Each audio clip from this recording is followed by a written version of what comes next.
ஏ மங்கம்மா, மங்கம்மா. சொல்லு மாயா. ஐயையோ, என்ன வாய்ஸ் இவ்வளோ உள்வாங்குது? ஆல் இந்தியா ரேடியோ மாதிரி கீச்சு கீச்சுன்னு கத்துவியடி, என்னாச்சு? எங்க ஆயா செத்து போச்சுடி. எங்க ஆயா அண்ணன் எப்படியெல்லாம் வளர்த்துச்சு தெரியுமாடி? ஐயையோ, அது இருக்கட்டும். உனக்கு யார் ஃபோன் பண்ணி சொன்னா?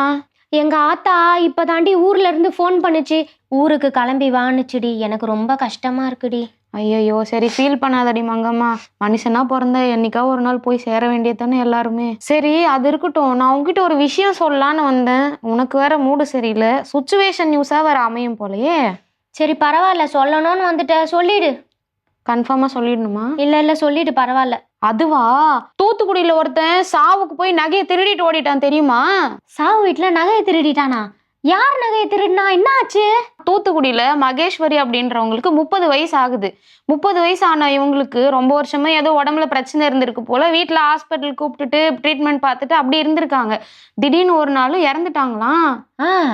இறந்ததுக்கு அப்புறம் எல்லாம் இறுதி சடங்கு பண்ணி சொந்தக்காரங்களெல்லாம் கூப்பிட்டு பண்றது வழக்கம் தானே.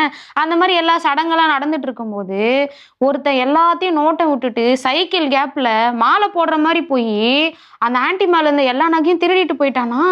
ஐயோ, பணத்தை கூட இவனுங்க விட்டு வைக்கலையா? ஆமா, அதை விட எவ்வளவு நகையை திருடினான்னு தெரியுமா?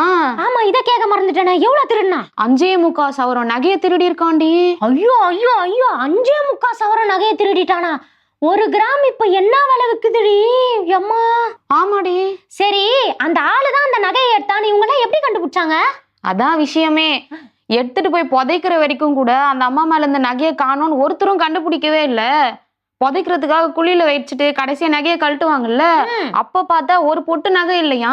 ஐயோ, அப்புறம் என்ன ஆச்சு? அதுக்கப்புறம் என்ன, வீட்டுல இருக்கவங்க எல்லாரும் சேர்ந்து போலீஸ்ல கேஸ் கொடுத்துருக்காங்க. அதுக்கப்புறம் சாவுக்கு வந்து எல்லாரையும் கூப்பிட்டு விசாரிச்சு பார்க்கும்போது தான் தெரியுது, அந்த ஆளு மாலை எடுத்துன்னு போய் போடுற கேப்ல மொத்த நகையும் உருவிட்டு வந்திருக்கான். அப்ப இந்த திருடன் அந்த நகையை அடிக்கிறதுக்கு வாண்டடா பிளான் பண்ணி தான் அந்த சாவுக்கு போயிருக்கான்னு நினைக்கிறேன். அதான் விஷயமே. வந்தது திருடன் கிடையாது, சொந்தக்காரன் தான். இவ்வளோ பெரிய வேலையை பார்த்து விட்டு போயிட்டான். பாத்தியாடி, கூட இருந்துட்டு எப்படி அநியாயம் பண்ணிட்டு இருக்கானுங்க பாத்தியா? சை. இப்ப விஷயம் அது இல்ல, உங்க பாட்டி இறந்துட்டாங்கன்னு சொன்னியே, நீயும் கொஞ்சம் உஷாரா இருடி. ஐயோ மாயா, எங்க பாட்டி வேற அடுக்கடுக்கா நகைலாம் போட்டிருக்கோண்டி. இப்ப என்னடி பண்றது? என்னடி சொல்ற?